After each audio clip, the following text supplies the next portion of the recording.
Can do. All right, then. We're back again, HODLing Room. We've got Mike. We've got myself, TC. How are you doing, Mike? Good, cheers. How are you? Pretty good, pretty good. We're hot off the heels of a local Bitcoin 101 presentation we both did, aren't we? Yeah. A grand total of, was it 9 people there? 10 people? What is that, including us? Including us, I think there was 11. Was there? Yeah. Yeah, that sounds about right. Something like that, wasn't there? And a dog. Yeah, there you go. So 9 and a dog. hit double figures then. Yeah, we did a Bitcoin 101 presentation to some farmers. And yeah, it was quite good, wasn't it? There wasn't any hecklers. No, unfortunately. That would have made it much more interesting. No, they were quite receptive. There's a few people boozing at the back, which didn't mind. I think everyone kind of already had an idea anyway, didn't they? I think this is the thing that's so hard. I actually heard a Peter McCormack podcast with Danny Knowles from What Bitcoin Did. They did one the other day, and the point, and Danny was kind of like, but why are you not like showing Bitcoin as the solution to a lot of what Peter's been doing?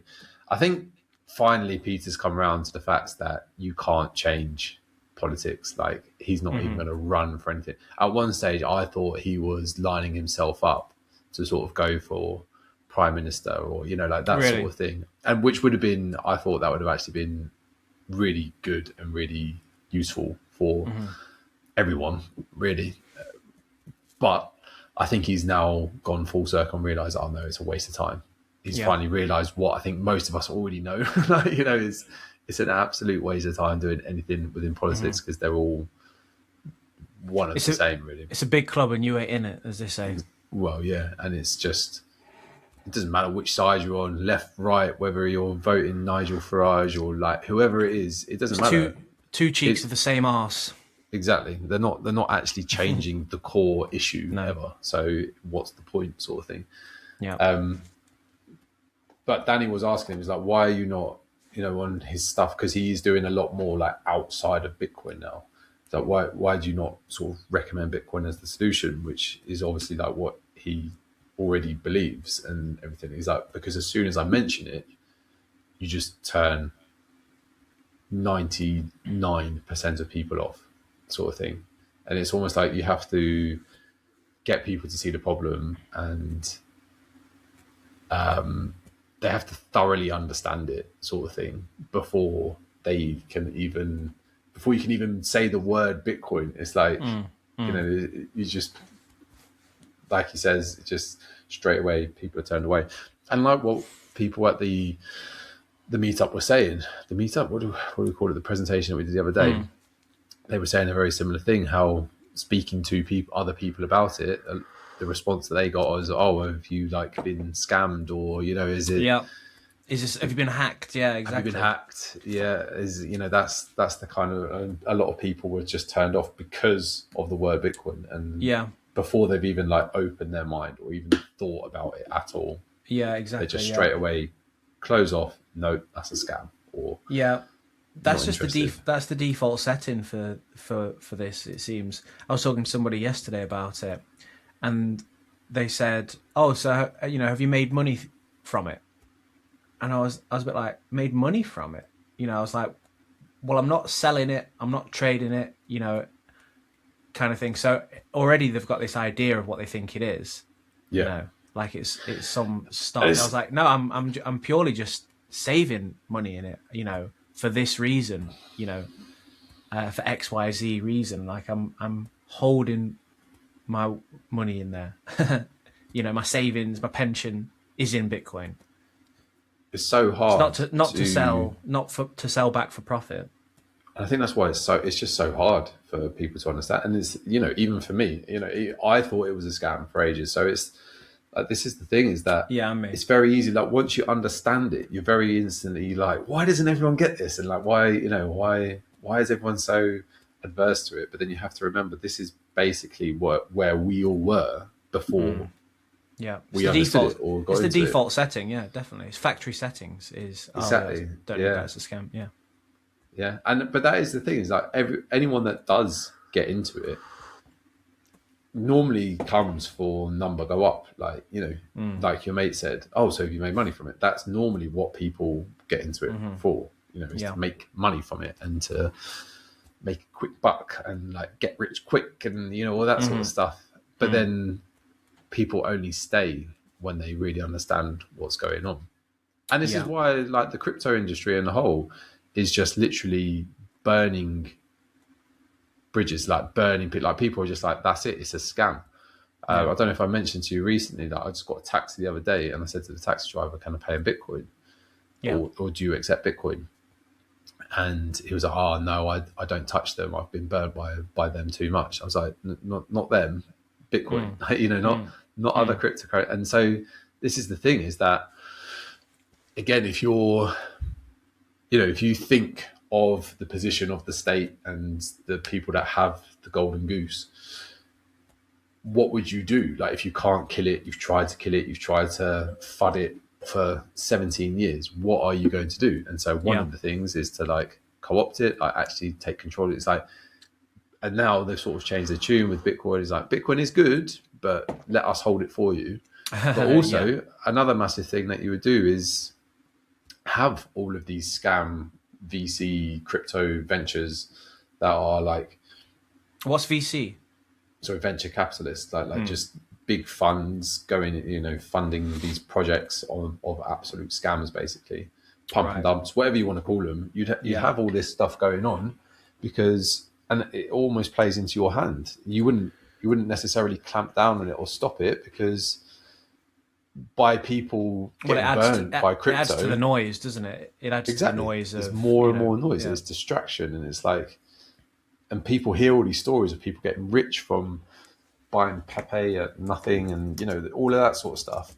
Yeah. And it's just confusion, it's noise, and then people come and join it. Bless you. Get absolutely scammed, lose all their money, and then leave the crypto industry in a whole and lump Bitcoin into that bucket. And so this is really what we've seen. I remember, have you ever heard of Ben Cohen? Ben Cohen? He's like big in the crypto space. He's like all about, but he does sort of, he doesn't understand Bitcoin properly, but like he knows that Bitcoin's the king sort of thing. But anyway, I remember seeing this, I don't know, it's probably a year ago now.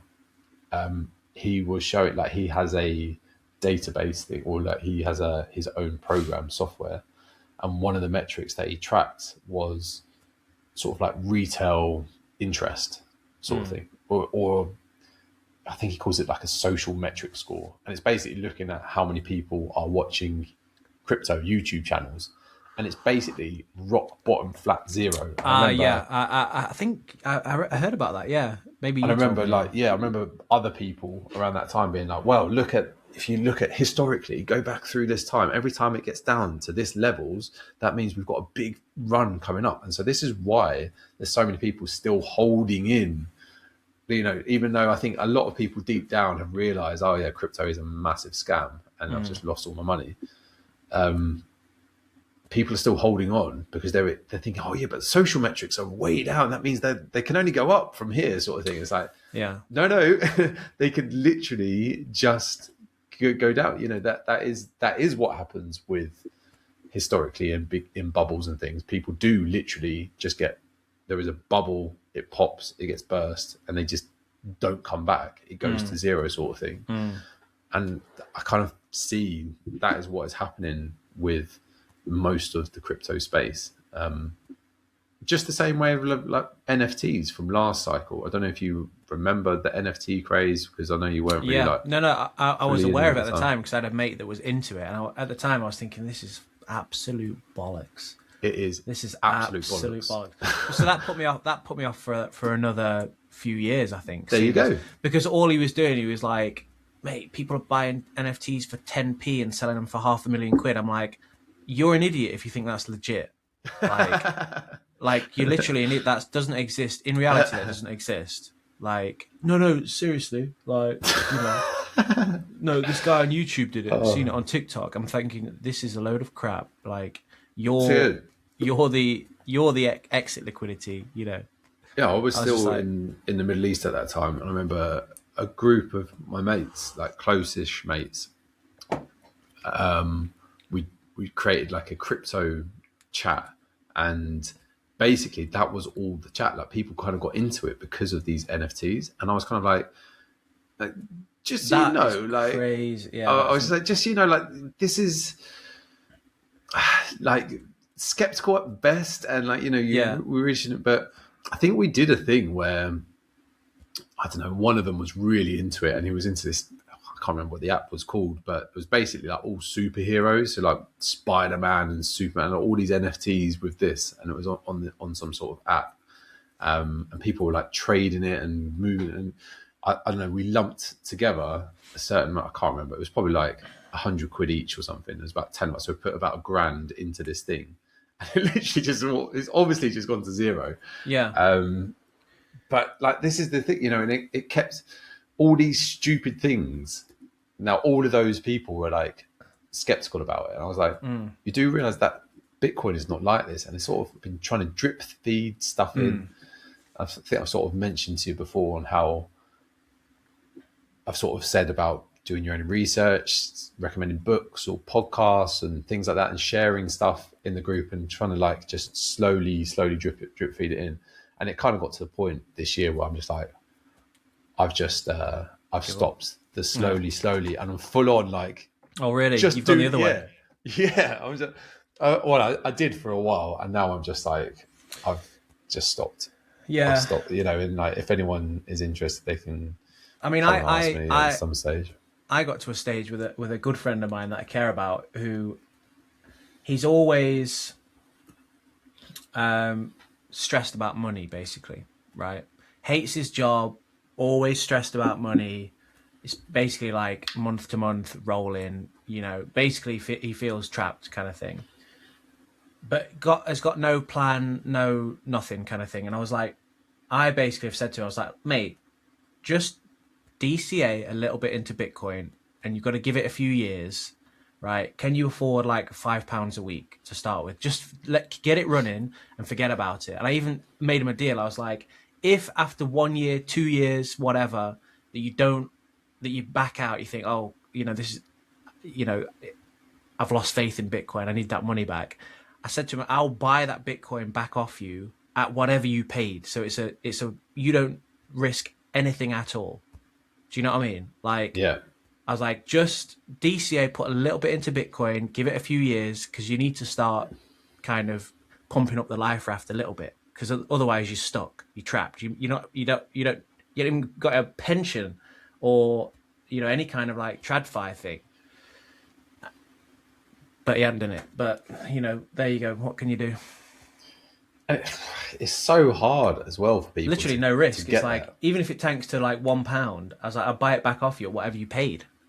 Have you seen those videos on people who are like, I'll give you like a $5 or a Bitcoin? I know I've seen it where they go around and like, do you want a bar of chocolate, or do you want this bar of silver? Have you seen that one? It's like, I've got all that sort of stuff. Got this 10 grams of silver bullion or this chocolate bar, and they're like, oh well, I'll take the chocolate bar. Yeah. I mean, that's that. I mean, take the average IQ. This is probably a bit of a cocky thing to say, but take the average IQ, average intelligence, right? 50% of people are more stupid than that, right? So it's like, well, all right. So I've had these conversations at conferences and stuff with people like face to face, and sort of I realised that there's a lot of people that just think, oh yeah, but people are so stupid, like they will fuck this up, and like they won't get it, and they'll.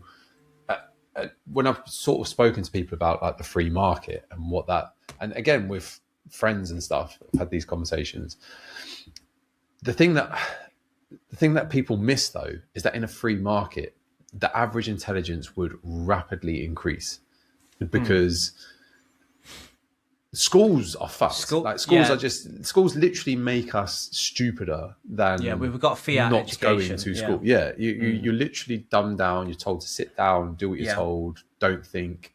The best teachers would float to the top in a free market, definitely. But it's not even just that. As in a free market, schools wouldn't exist anything like what they would today. Because if you think, typically in a family, let's just go for the average family. So you've got a mum and a dad, 2 kids. Obviously, only one of them would have to work. So only one of the mum and dad would have to work.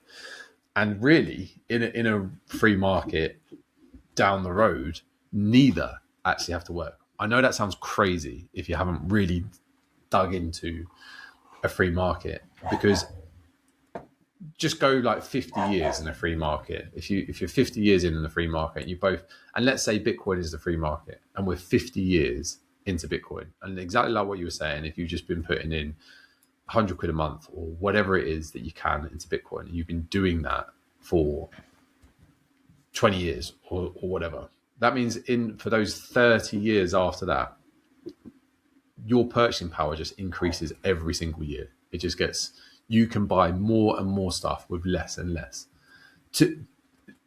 Eventually, you will have enough Bitcoin where you never need to work another day in your life, sort of thing. Mm-hmm. And so that means then, and arguably their kids won't have to work a day in their life. So, and when this happens on a mass scale, it just basically means that really time just becomes an abundance, which means that you don't have to send your kids to school. Yeah. And at the moment, homeschooling is still so frowned upon and so weird and abnormal. But when that's the case for everyone, what do you think will happen in the free market? The free market will stand up and realize that is a gap in the market. That's something that needs servicing. So there'll become an abundance of taekwondo classes, dance classes, football classes that during the school day, where at the minute it's not possible to do that. There's probably a lot of people out there that would love to be able to offer that during school times and working times, whereas they have to do it on the weekends and evenings. If you're a football coach or something, you do weekends and evenings at the minute, whereas all of a sudden you've got all the kids around you during any time of the day. So there becomes an abundance in all of these things. And like you say, the best people go to their genius. You hear Jeff Booth say that sort of thing all the time. Everyone has something that they're really interested in, or they're naturally interested in. And this is the other thing as well, is a lot of people will be like, but I don't have, if you're in your 30s, 40s now, but I don't have a thing that I'm really interested in. And the reason that you don't have a thing is because you've been taught not to think.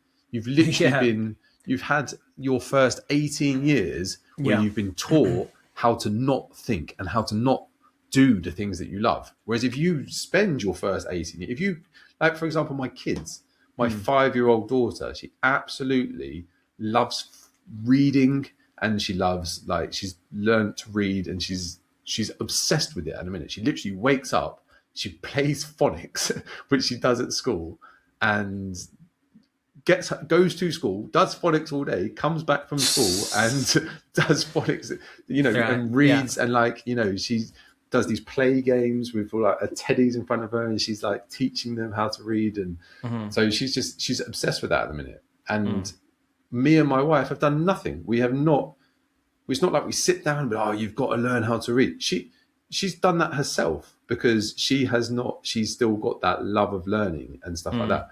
Whereas my son, who's just turned 3, he's obsessed with just running, being active, and football, and any activity, any physical activity. He goes to gymnastics and does all this sort of stuff. So again, we haven't taught them to do this. This is just I think a lot of people they naturally love to learn. Kids do. A lot of people we beat it out of them because school sucks, and everyone hates school, and then people hate learning, and people think that they don't like learning, whereas that's not the case. Every single person, every single human being, from being a baby, that's all they do is they just learn. They learn and improve, and they want to be better, and they want to solve problems. They want to help people. They're naturally curious as well. This is the thing. Naturally curious, and that curiosity will just blossom. And it's And then when you're like 2 or 3 generations in, and this is so normal that people just don't go to school, or they have like small classes here and there, or they go and get taught, or now with the abundance of education online, you can literally get the best teachers in the world teaching you whatever it is that you want to teach, which kind of already exists with YouTube already. You know, I'm at home, I'm a plumber and a mechanic, anything, just by using YouTube and finding the best University of YouTube, as they say. Exactly. You know, this is already possible. But so my point is that average person who's not very clever or not very intelligent and can't really think for themselves, in a free market, it's going to go the other way. Like we are at the minute, we are all getting dumber and dumber and stupid. The average person is getting dumber and dumber and dumber. Like, you know, just not being able to think for themselves, sort of thing. Yeah. In a free market, it would literally be going the other way. And the abundance that happens when that is the case is honestly unthinkable right now, like for the vast majority of people. That when you talk about a free market, it literally sounds insane, because with our current monetary system, it is insane. There's no way it would improve. Anyway, I just rambled a lot. It's interesting how we've literally got access to like university level free course. You can go on YouTube and literally be taught by professors whatever subject you want for free. But our natural inclination is just to like scroll TikTok reels until our brain rots away, like, and we give ourselves literal brain damage from these videos. So this was the other thing that I was thinking about. Again, in a free market, and really, we haven't even been through, like, our generation, like me and you. We've grown up with all this technology only just coming into existence. So already now people are already starting to understand exactly what you're saying, like brain rot and all this stuff, and people are aware of this. But if you were like in a free market, and like as in with our kids, they don't have iPads, they don't have access to anything like that. They have toys, they know where crafts are, they know where certain things are that they can go and get access to and play with. And we try to limit the TV time. Like, there's never TV in the morning. They'll occasionally after school, but rarely, and then we try and save it for like a film at the weekend or something like that. You know, where it's more of like an event, not just mindlessly watching TV. So but again, like that would just become more normal, like, because people would understand the detriment, the downside to TV. And often, really, I've seen it as well, like with kids going off to school, there's often that little patch in the morning where, you know, mum and dad need to get ready for work because they need to get out the house. And there's this awkward patch of time where you really need the kids to kind of be occupied and not beating themselves up or, like, you know, doing stupid things. And you need them to have breakfast, you need them to brush their teeth, and just sitting them in front of the TV is a really easy way to do that. Sit them in front of the TV, give them breakfast, put a toothbrush there, and all the things happen, and you can go and get ready and do whatever you need to do because you need to go to work. But again, in the free market, if you don't need to go to work and the kids don't need to go to school, you know, think of like the summer holidays, or like if anyone's had their kids in the summer holidays or big holiday patches of time, that same stress doesn't even happen, doesn't even exist. So you don't need to numb them with TV. And same after school, like they often come back, they're absolutely exhausted. The easiest thing to do is just stick them in front of the TV. Anyway, like, but I think when you've got them all day, it's different. If the possibilities are endless, then I think some people will still choose to just be numbed out in front of the TV, which is, they've got free will to do that. Do you know what I mean? Like, have you seen Idiocracy, the film? No, you told me about that. I need to watch that. Yeah, definitely watch that. But like, if you've got like access to absolutely anything and everything, you know, some people might choose the free university online courses. Some people might choose, you know, Babe Station 101 24/7. But this is not everybody is inclined to. I kind of had this thought the other day, actually, though, is that, you know, things like porn and scrolling are literally destroying civilization at the minute, really. Yeah. But this is the thing, is that, again, in a free market, I feel like people would actually have the time to recognize this. And like I say, if you just brought up from day one that, you know, scrolling is really bad for you, you know, if you just consistently, like, if you're taught this and you're not handed devices to be able to scroll and do it. Yeah, because our generation wasn't taught that, because we were like the test subjects. Exactly. You know? We are the guinea pigs, really. Yeah. We're literally the first generation that's ever gone through this. Yeah. And then it's like our kids are the first generation that are coming through. And but even really, I found our parents' generation, they were the first one really with the TV. And so TV was so normalized, and like have the TV on like all day and stuff. And I find a lot of that baby boomer generation still have TVs on, like they love it. Time, sort of thing. Yeah. Love having the TV on.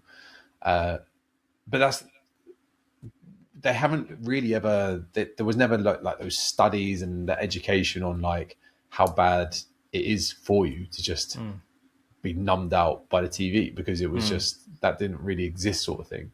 But my point is, like, those sort of things would come into play. It's already possible to limit your screen time, you know, there's apps and things you can get. But if you're just grown up and that, like, it's normal, and you know that that's the bad thing to do, and you don't want to do it the same way that most kids know you don't want to go on like heroin, because that's not good. if it's in the same league as that, which arguably is just as detrimental in a lot of ways, and there's been studies of like people scrolling or playing computer games, and like when they're just numbed out, it's the exact same dopamine parts of the brain that gets lit up as things like heroin addicts and things like that. So if that's just common knowledge and taught, then it's not easy to avoid, because it's obviously so addictive, but it's possible to avoid, if you know what I mean. And like, if that's, anyway, like I said, I'm just rambling, but I think it's just what you grow up with that's normal. And at the minute, what's normal is to not think, do what you're told, sit down for large parts of the day, rather than be outside, be active, like be on your feet for large parts of the day, and figuring stuff out, figuring out real world problems. Well, we'll see what happens. Should we crack on with the book? Yes, let's do it. Let me share my screen up. Oh, this was an article I was just reading. Did you hear that about the New York has just put up a New York token, their own crypto coin? No. And I think it was the mayor has basically rug pulled everyone. Oh my gosh. Can you see that? Well, he's learned from the best. He's learned from the president himself. Exactly, he's learned from Big Don. NYC token, which hit the market on Monday, surged to 580 million and then rapidly plummeted as firm denies wrongdoing. Although, to be fair, I mean, he might not have rug pulled, but it might have been loads of other people, you know, wanting to make a quick buck. But NYC token. I mean, what is the point of this crap? There is no point. There is no point. What I have to say is that I could see a world where, you know, like people that sort of have super fans and stuff, you know, like Taylor Swift or whatever. Yeah. And there's ways to get like private access or backstage access and like all that sort of stuff. I could definitely see a world where that is a thing, and you have a Taylor Swift token, and if you've got X amount, then you can do something, you know, or like it's a way that you can get discounted tickets, or I don't know, something to do with that. But, right. Yeah, it's all just so scammy at the minute, though. That is not how anything is actually being used for. It's just literally rug pulls. I mean, being used. What would be the benefit of having like Taylor Swift coin though? Like how? Well, that's what I mean. Like, if you're a super fan of Taylor Swift, if it could maybe give you discounts going to her what would be the benefit for her? what people have bought. I don't know. Like if she's the one that issued them, then I mean, you'd have to like, the only way for it to benefit you surely is to play the currency game, which is like any currency issuer does, is like, oh, just start debasing it over time. Do you know what I mean? Like, otherwise, just use an already established currency. I don't know. That's a good question. Yeah, that's a good question. How would it benefit her? Like, don't know. It would benefit whoever's got the most, I guess. It's not a currency which is just like organically grown out of like use. Like was it the rhinestones? It's an artificial currency that someone's selling. So the only way for it to benefit them surely is like to do a rug pull. Or to do you know what I mean? Like I can't see any other benefit. Maybe there is. I don't know, but we'll see. I don't know. Like, what's the point? Question. Like, why? Because like Taylor Swift coin, like the only benefit surely of having your fans use your currency. I mean, in fact, it sounds even more dodgier because, like, if everybody's using, I guess you would have got that money to start with because you've sold them the currency. Yeah,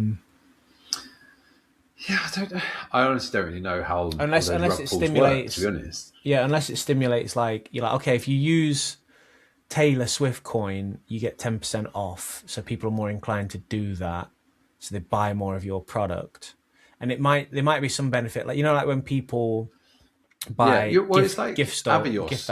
Yeah, exactly. It's like, that's kind of what I was thinking. This person's got like £10 worth of gift vouchers, but they're never going to spend it, so that's free money to the issuer, basically. Yeah, but you're like airline Avios points and things like that, or Sainsbury's loyalty points and all that sort of stuff, rather than having it however it's done now. Just done in its own like ecosystem. But yeah, I guess it depends on who's issuing it and how where the money goes. I don't know. Yeah, who do you send the money to? It's a good question. Yeah, because surely the issuers of the coin are just gonna flock to a harder currency, which in this case will probably be the dollar. Yeah. Even the dollar's harder than Taylor Swift coin. Who knows? It depends. Like if they have like issuance schedule, don't they?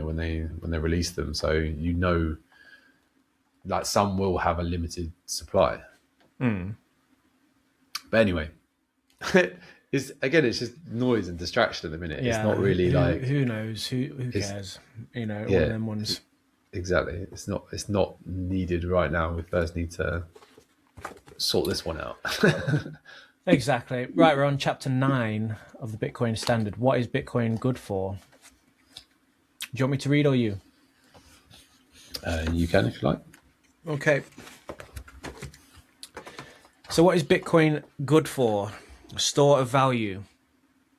The belief that resources are scarce and limited is a misunderstanding of the nature of scarcity, which is the key concept behind economics. The absolute quantity of every raw material present in Earth is too large for us as human beings to even measure or comprehend, and in no way constitutes a real limit to what we as humans can produce of it. We have barely scratched the surface of the Earth in search of the minerals we need, and the more we search and the deeper we dig, the more resources we find.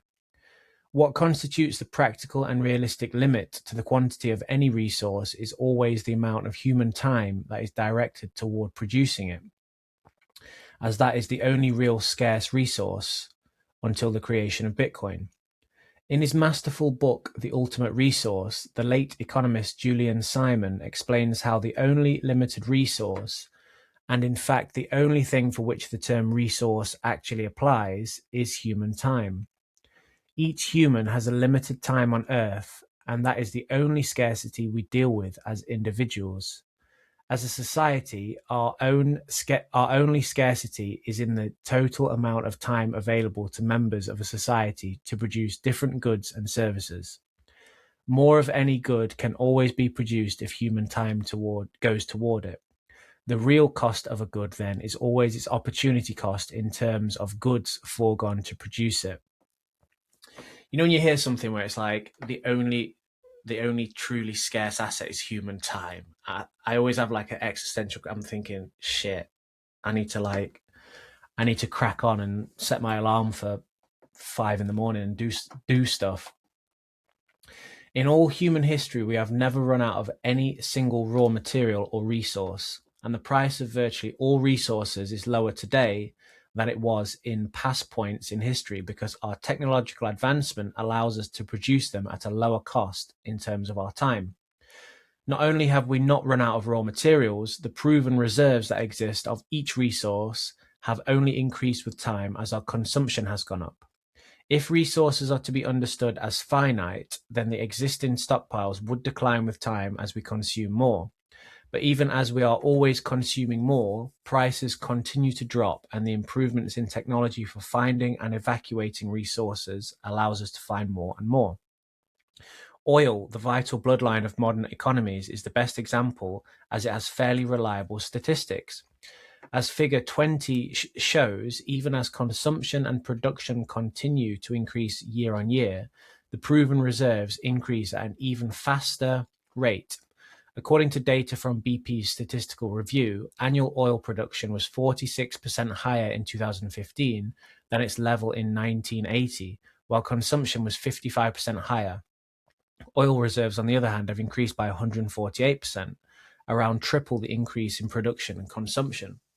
I was reading something about oil once where it spoke about this reserve. It was like early 20th century, this oil driller basically just said that this fount of oil that they were drilling into just kept like replenishing itself as if it was like some underwater spring.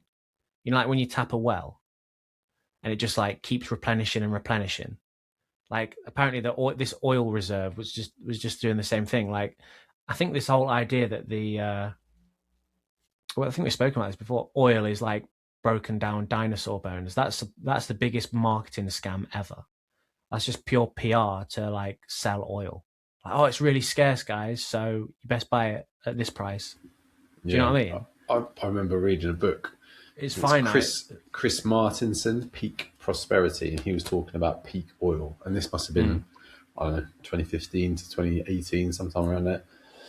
And he was basically saying how we're about to reach peak oil, and that the amount of oil that will ever exist will only get less and less and less. Because basically, he was saying there's a certain depth to dig down where it costs, because obviously it costs oil. You need to use oil to dig for oil. And he said we were at that peak moment where it was starting to cost a similar amount of oil to produce to extract the same amount of oil. And then fracking was like discovered like the year after, and it was like, oh, it's massively abundant, you know. So yeah, it was around. It must have been sometime around there. Do you remember oil went down to like zero? Yeah, I do remember it was negative. It was negative actually for a while. Wasn't this was around that time where there was all this speculation that oil was about to be like. That was it. It was the price was going to go insane, and then fracking was found. And it was like, oh, it's massively abundant. It's worth nothing. So yeah. I had a friend over there in the Middle East who was in the oil and gas industry, and like all the jobs were disappearing. Like everyone was just going home. Like the jobs just stopped existing because they were like, oh, it's oil's done basically, and you know. But yeah. Anyway, I've just seen this chart. Let me just share this because I've only haven't looked at this in ages. Screen.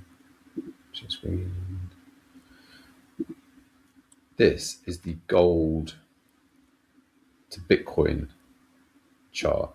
And I used to look at this a lot. For some reason, I haven't looked at this for ages. And so, if you look, sorry, this is sort of related, sort of not. But, you know, you're talking about resources and stuff, scarce resources. What's this, 2018? So basically, if this is going up, that means Bitcoin's doing well compared to gold.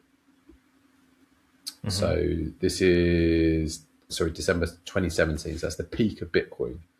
Then at what is it, like the end of 2018, start of 2019, it was when Bitcoin was like at its lowest point, sort of thing. And then we go to the next bull run. It was sort of like, 2021, it was the double top. And you can see Bitcoin compared to gold outperformed gold again, and then sort of came back down. And so there was this quite clear, like, parallel channel that was happening. So a lot of people were calling for Bitcoin to sort of be here by the end of this cycle. So if you see, like, really compared to gold, Bitcoin has actually, from last cycle, it is down like 35-40% at the moment. But the reason I just brought this up is because we are basically just hitting this lower line, which has been some sort of support. Doesn't mean it's necessarily going to continue, but the only reason I brought this up is because I haven't seen anyone talk about this. It's kind of arguably just sort of going under. So whether that does act as support again, which would suggest that either gold is going to go down or Bitcoin is going to go up, if that is to act as another support. If this does come back up here, one of the two would have to happen. But these are just lines on the chart. It doesn't mean that it has to go. It can literally go. Do you know what I mean? Yeah. And I've seen this sort of similar sort of things break numerous times before. So it's important to be aware of that. But I did just randomly that inner degen is your inner degen is showing. Yeah, well, I was looking at gold just because of this chapter. I was sort of thinking, oh, what is gold doing now? Because everyone obviously gold has just gone crazy. In case you didn't realise. Yeah, silver as well. Well, and silver, yeah. Isn't silver pushing $100 now? Something like that. And Monero is just blown up. Have you seen that? It's like a 2x in a week. Yeah. It's privacy season, as they say. Let me reshare.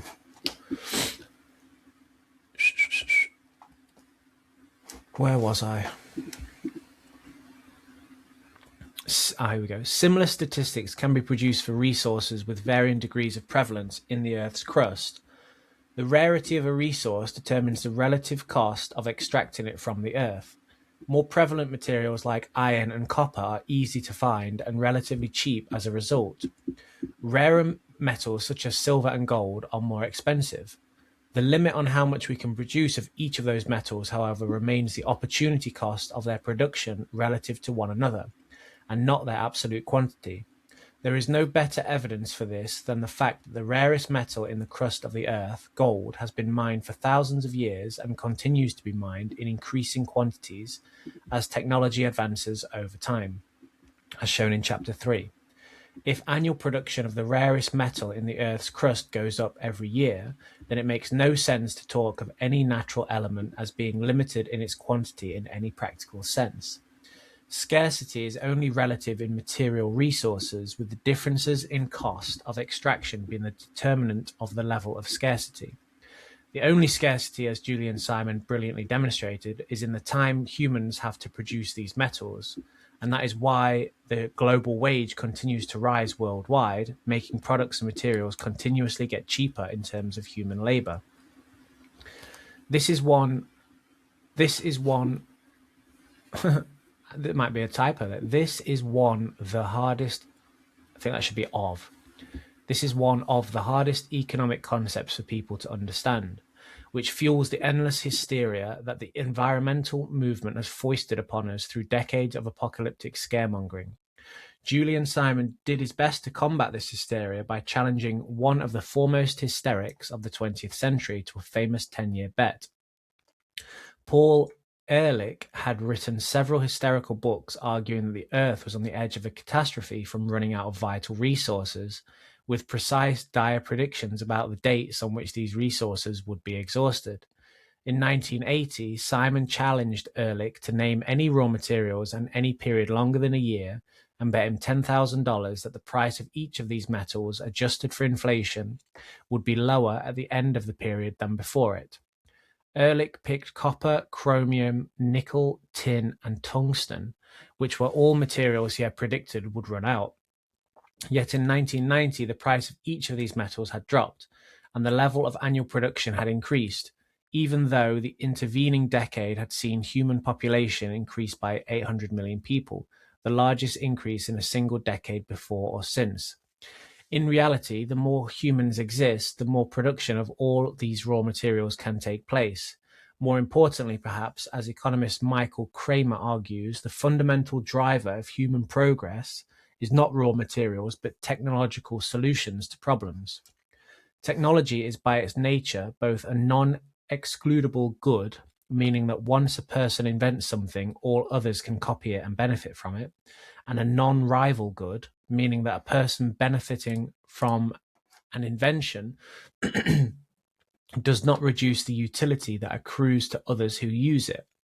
As an example, take the wheel. Once one person invented it, everyone else could copy it and make their own wheel, and their use of their wheel would not in any way reduce others' ability to benefit from it. Ingenious ideas are rare, and only a small minority of people can come up with them. Larger populations will thus produce more technologies and ideas than smaller populations. And because the benefit accrues to everyone, it is better to live in a world with a larger population.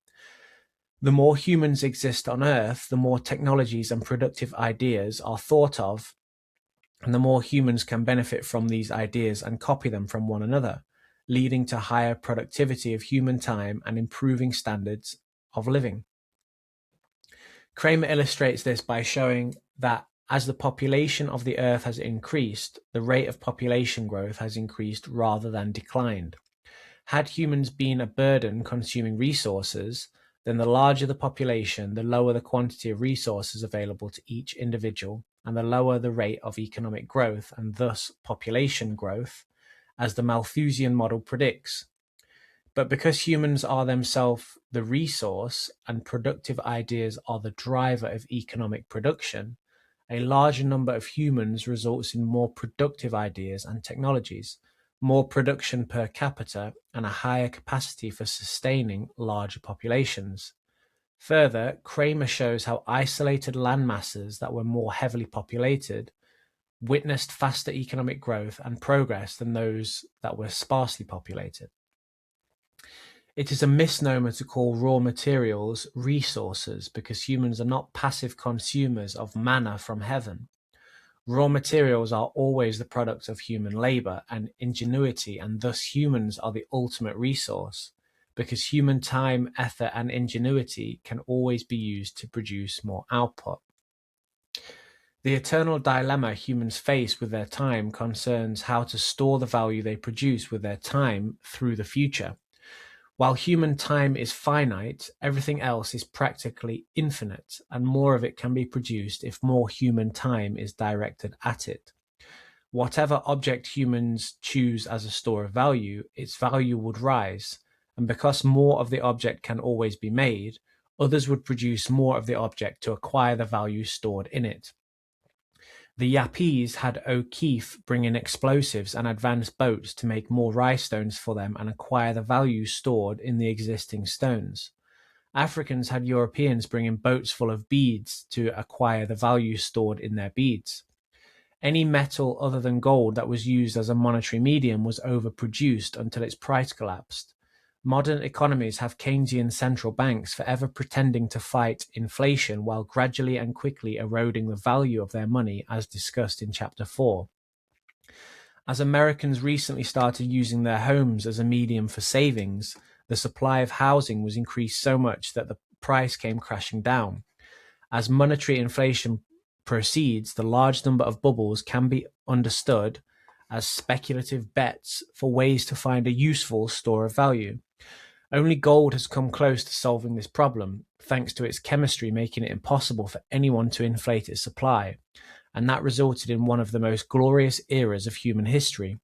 But the move toward government control of gold soon limited its monetary role by replacing it with government-issued money, whose record has been abysmal. This sheds some light on an astonishing facet of the technical accomplishment that is Bitcoin. For the first time, humanity has recourse to a commodity whose supply is strictly limited. No matter how many people use the network, how much its value rises, and how advanced the equipment used to produce it, there can only ever be 21 million Bitcoin in existence. There is no technical possibility for increasing the supply to match the increased demand. Should more people demand to hold Bitcoin, the only way to meet the demand is through appreciation of the existing supply. Because each Bitcoin is divisible into 100 million Satoshis, there is plenty of room for the growth of Bitcoin through the use of ever smaller units of it as the value appreciates. This creates a new type of asset well suited for playing the role of store of value. Then we've got the chart there, total available global stockpiles divided by annual production. Is this like stock to float? Yeah, it's on a different page for me. Where's that? Total available global stockpiles divided by annual production. Yeah. Yeah, that is very similar. That is basically stock to flow, yeah. Interesting. Until Bitcoin's invention, all forms of money were unlimited in their quantity and thus imperfect in their ability to store value across time. Bitcoin's immutable monetary supply makes it the best medium to store the value produced from the limited human time, thus making it arguably the best store of value humanity has ever invented. To put it differently, Bitcoin is the cheapest way to buy the future, because Bitcoin is the only medium guaranteed to not be debased no matter how much its value rises. In 2018, with Bitcoin only 9 years old, it has already been adopted by millions worldwide, and its current supply growth rate compares with that of the global reserve currencies. In terms of the stock-to-flow ratio discussed in Chapter 1, the existing stockpiles of Bitcoin in 2017 were around 25 times larger than the new coins produced in 2017. This is still less than half of the ratio for gold, but around the year 2022, Bitcoin's stock-to-flow ratio will overtake that of gold, and by 2025, it will be around double that of gold and continue to increase quickly into the future, while that of gold stays roughly the same, given the dynamics of gold mining discussed in Chapter 3. I was just, you heard about gold being made in a lab. I heard.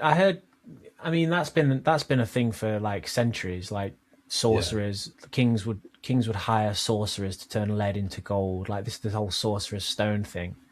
Whether it's a thing or not, you know. I think it's it costs like a ridiculous amount, something like, I don't know, $250 billion to make like an ounce of gold or something. You know, like it's an insane amount that it would cost in a minute. But the point is that it's possible. You know, so it's. I think it has disrupted like the diamond market. I believe. I think I've heard of that. Well, somewhere. the diamond, that whole diamond thing. That's another bullshit scam. Like they're a lot more abundant than. Yeah. I was reading something about that. There was basically like one family that had the monopoly on diamonds back in the day, and they created artificial scarcity. So they would like drip feed them into the market, and they also created this PR campaign where. Of like the whole engagement ring, like it was the thing, it was the posh thing to give somebody a diamond ring to propose to them for marriage. So that was the thing that they created that whole thing from scratch. Where in actual fact, they're a lot more abundant than they make out. But I'm sure I've heard that though, is that a lot of diamond rings that I use today that people will buy from a shop, that is actually from a lab. I'm sure that's really. I'm sure that's a thing. Yeah, let me just figure this out. We'll find out and say. I think there's definitely some. Yeah, there's who knows. Like, wouldn't surprise me if things that they say are scarce, like diamonds and oil, are actually like not at all. It's just a money making thing. Whether they can make gold in a lab.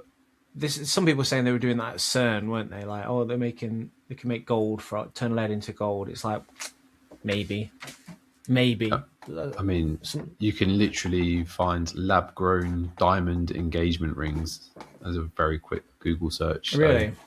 I'm fairly sure. Yeah, our lab-grown, the sustainable and ethical choice, our lab-grown diamond. That's how they're marketed it. Our lab-grown diamond engagement rings, perfectly balanced, flawless beauty with ethical sustainability. Sounds a bit vegan to me, you know, when they're talking about like, exactly.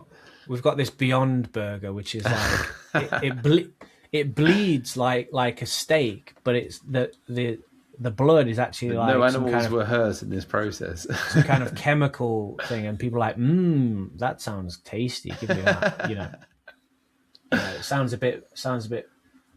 Or like, there's way more protein in insects, so we should all eat insects.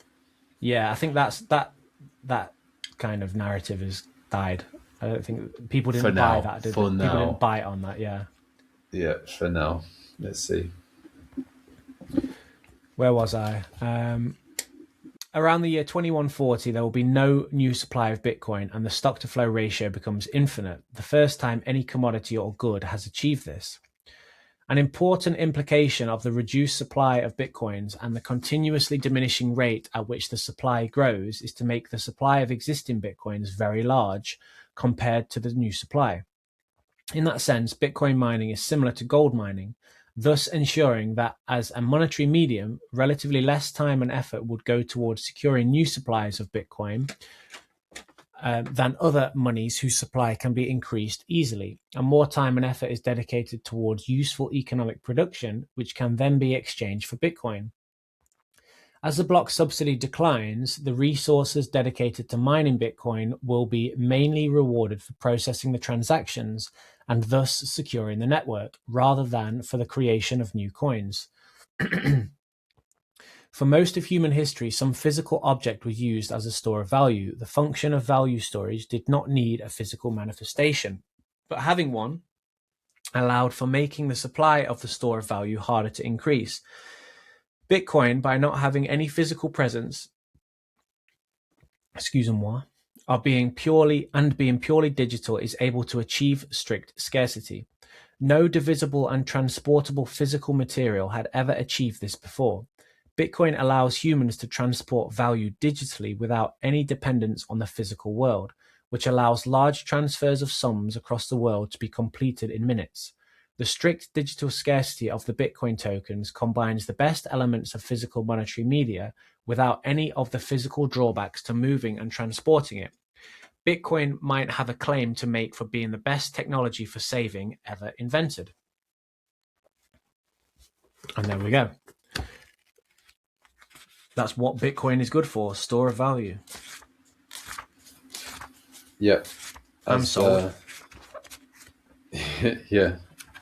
What is it? There's about $1,000 trillion floating around. About half of them are just searching for being a store of value.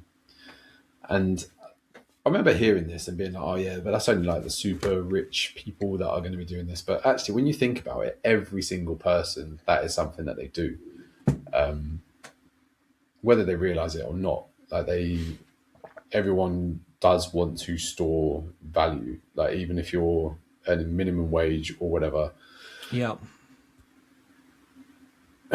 It's just basic good financial literacy, but like obviously most people are just living hand to mouth, so can't actually do this. But if you make an excess of anything that you spend each month, anything, whatever that is, ideally you just want it to be able to keep its purchasing power for tomorrow, for next year, for 10 years time, however long it is. And so that is really what every person does. That they do it subconsciously value. Even if they don't know what purchasing power is. They're like, oh, everybody's got a savings account. But I think I think what has really happened though is that because of the current monetary system and how no one can save any money, like everyone's just living literally month to month. They need to just spend all of their money on it, or people will contribute to a pension, which really is the same thing. But they just might not think about it. They might not have ever actually considered what they're doing. But that is really what they're doing, is they're trying to store their value for over periods of time. And like you said, this Bitcoin might have a claim to make for being the best technology for saving ever invented. Yeah. I mean, I would agree, which is why Bitcoin is my pension plan.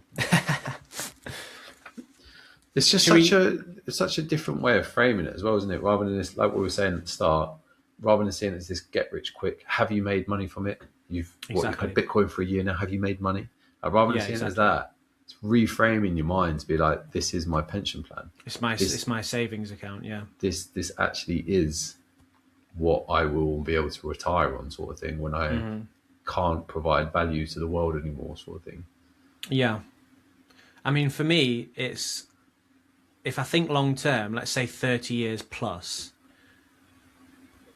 you know, Bitcoin wins in almost every aspect, because first of all, if I was to pay into a pension, like a traditional pension, even if I was to choose where that money sits, let's say it sits in some kind of, you know, MicroStrategy share or whatever, in 30 years, first of all, is MicroStrategy going to be around in 30 years? I don't know, right? Is Tesla? I don't know really, probably, but I don't know. But I might come to draw it, and then what happened to my mum was, oh, you can't take it yet. You've got to wait another 5 years. So first of all, I don't have control over that, right? Or the currency that it's valued in, the pound, like, is the pound going to be around in 30 years?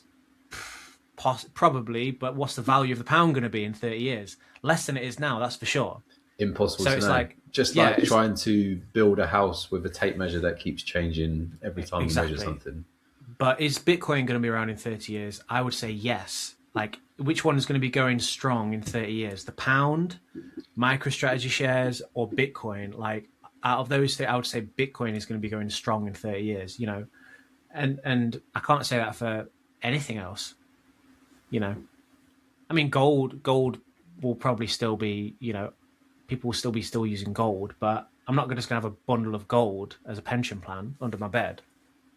You know, at some point I might be like, okay, well, I'll get a bit of gold as well. You know, I'm not against it, but yeah. And I think it really, and this was another bit of a light bulb moment for me, I think it depends. And everyone always says, you know, personal finance. The reason I say that is because it's personal and it will be different for everyone. But I think once you have got a certain amount of wealth, whatever that is, you know, let's just say it's 10 million pounds for you. Like, that's more than enough that you will be able to live forever, sort of thing.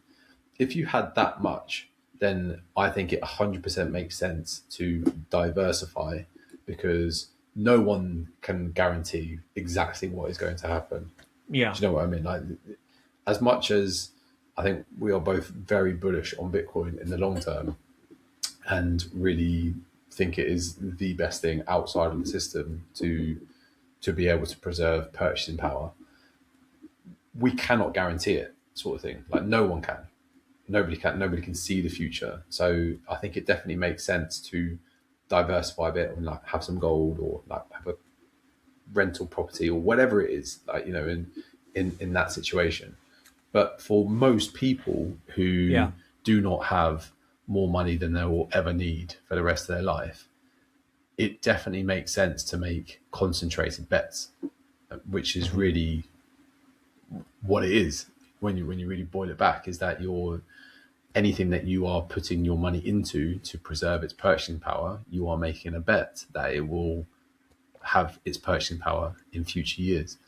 And by concentrating your bets, that's actually really where people can compound their wealth, sort of thing, and, like, actually compound their purchasing power. And really, when you strip it all back, it's time. That's really what people are after, who can actually have more time available for themselves in the future. That's just the way I see it. My goal is to hit 1 Bitcoin, and I'm not even going to think about diversifying until I've got that in the bag. Do you know what I mean? Yeah. It'd be like, I might get to 1 Bitcoin and then be like, okay, well, I'm just going to continue cracking on with Bitcoin. Or I might say, oh, well, let's look at gold, or let's look at some kind of TradFi, whatever, you know, who knows. But until I hit that, Bitcoin only, baby. Yeah, and I mean, TradFi and whatever else could look very, very different in the not too distant future as well. So it's it's for me, the massive thing is that it's really the only thing that is outside of the system, bound by energy as well. It's like, it can't just be created. It actually has to be it needs the physical world to produce it. So, yeah. Should we call it a day? Yeah. We've got individual sovereignty next. We're almost there. We're getting there. We're about that far through. 80% through. It was. Not doing too How many bad. chapters are there? 12, was there? Something like that. Right then. We'll see you next time. Peace. Bye.